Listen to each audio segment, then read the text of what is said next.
Morning, my dear students. This is Dr. Mohka, and today we're going to be talking about the states of matter. In this lesson, we need to know distinguishing properties of solids, liquids, and gases. We also need to know the terms for the change in state between solids, liquids, and gases, while gas to solid and solid to gas transfer is not required. Let's start with the main properties. Solids, as you can see from the picture here, have a fixed shape and a fixed volume. So liquids take the shape of the container. If you put water in a cup, it always takes the shape of the container. If I take the same amount of water and I put it in a plate, it will take the same shape of that container. So a liquid always takes the shape of the container. Its volume is fixed. So if I have 2 liters of water in a cup and I put it in a plate, it will also be 2 liters. It's not going to change. As for the gas fills the entire container, such as your room. Your room has oxygen all around. It's filling up the entire room. The volume is variable. It's not fixed. Now let's talk about compressibility. Can I compress solid particles? As you can see, there's no space between the solid particles, so they cannot be compressed. The liquid particles can be slightly compressed due to the very small distance between the particles. If you are given an option of a yes or a no, then it's a no. Gas particles can be compressed because they have a lot of space between them, so they have the chance to get closer to each other. Coming to the arrangement. Particle arrangement in solid is that they're tightly packed with a regular arrangement. Liquids are close with an irregular arrangement. As you can see, they are not organized. And gas as well is widely spaced, random, irregular arrangement. Particle movement. All particles move. Solids, liquids, and gases. Solids vibrate, but we cannot only say vibrate. We have to write vibrate in fixed position.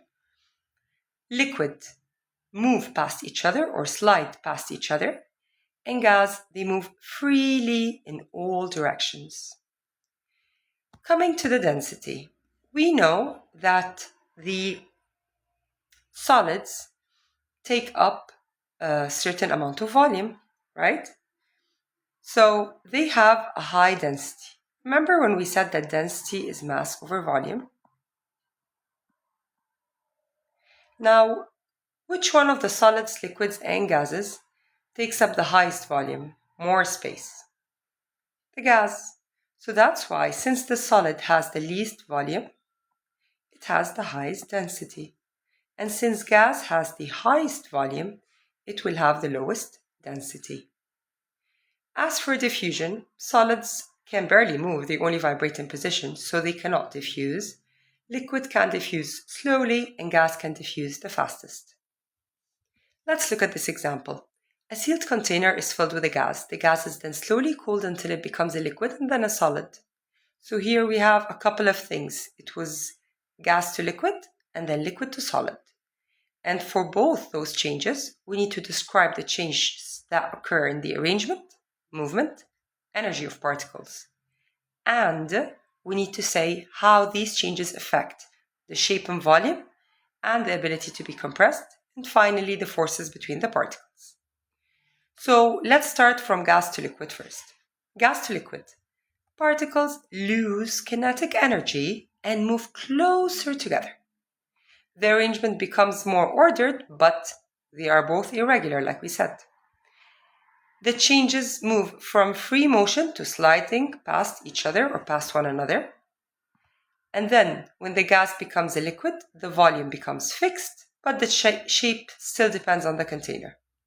Compression becomes slightly harder for the liquid because they have less space between them. And the intermolecular forces, which is the forces of attraction between the particles, increases. Liquid to solid. Particles lose more energy and now are arranged in a fixed, regular structure. Their movement is that they're now vibrating in a fixed position. Their volume and shape are both fixed. It cannot be compressed anymore, and the intermolecular forces are the strongest in solids. Now let's move to the next part, change of state. Change of state, like melting, boiling, evaporating, these are always physical changes, not chemical. Why are they physical? Because we can return them back to what they were. So if something melted, I can just put it in the freezer and I'll freeze it back. I don't need to add any extra chemical to it. So it's a physical change. So the substance itself remains the same, only the arrangement and motion of its particles change. So let's look at this picture here. What's happening? Temperature is increasing as heat is added. So the whole process of change of state is about one of two things. Either I'm gaining energy or losing energy. What kind of energy? Thermal energy. This energy affects the movement of the particles and the forces between them. During a state change, the temperature of the substance remains constant while energy is used to break or form intermolecular forces. What does that mean? As the temperature here is increasing, as the heat is increasing, the temperature is increasing. And this is while the matter is in solid form. Once it reaches the melting point, for water, for example, it's 0 degrees Celsius. As you can see, the line is horizontal. Is the temperature increasing? No. But am I still adding heat? Yes. So what am I doing with the heat if it's not increasing the temperature? In this part, in the change of state, the heat is used to break the intermolecular forces. So basically to turn it from solid to liquid or liquid to gas. So let me number them for you. So if we call this A, and then the melting is B, and then here it's liquid, C, and then here it's boiling, D, and then gas, E. So heat for B and D is used to break intermolecular forces. And the heat for A and C and E is used to increase the temperature. Okay? And of course, help the particles to move more. All right, that's all for this part. Now let's talk about how do you put these in words. If I was asked about what happens in melting, I'll say particles gain energy, vibrate more, overcome some of the strong forces holding them in a fixed position, and the structure breaks down and it becomes into a liquid. So what am I going to say? I'm going to talk about always start with the energy,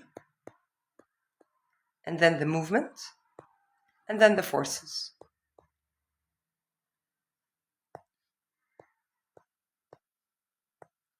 Okay? And then the change of state. All right? Now, moving on to freezing, liquid to solid. Particles lose energy, move less. So the attractive forces pull particles into fixed positions to form a solid. All right? Boiling, liquid to gas. Particles gain energy to break the intermolecular forces and escape the liquid. And this happens at the boiling point.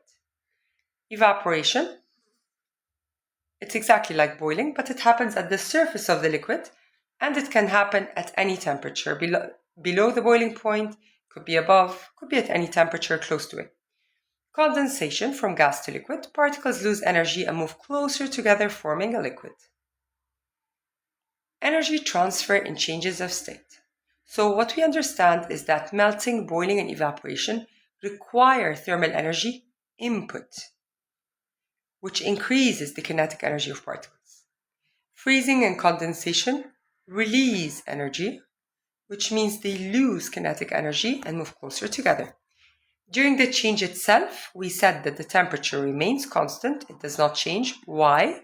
Because the energy is used to overcome or form intermolecular forces, not increase the kinetic energy.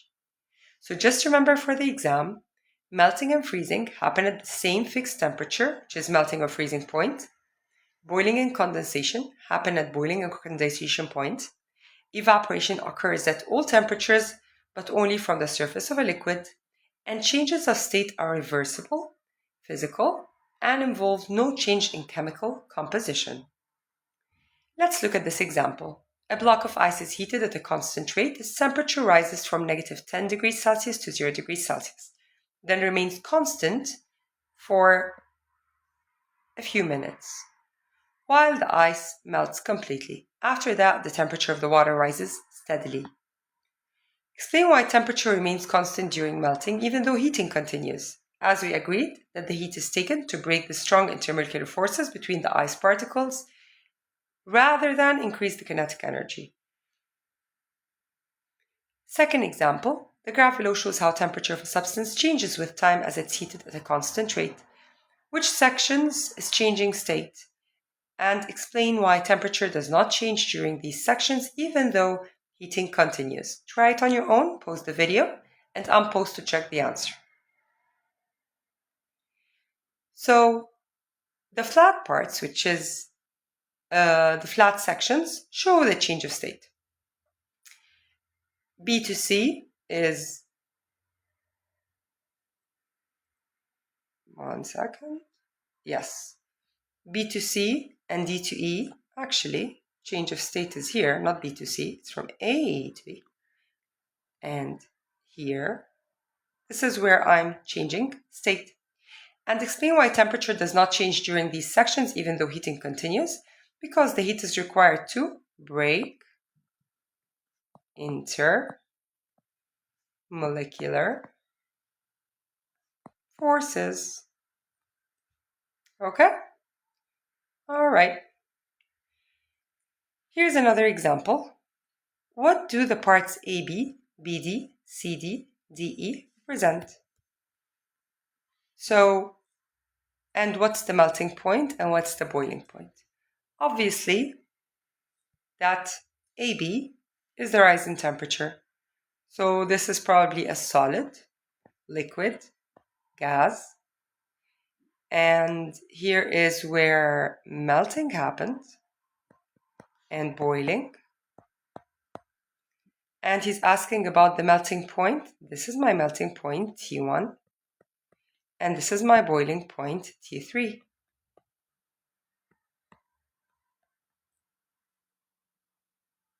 Okay? All right. That's all for today. Please let me know if you have any questions, and all the best of luck.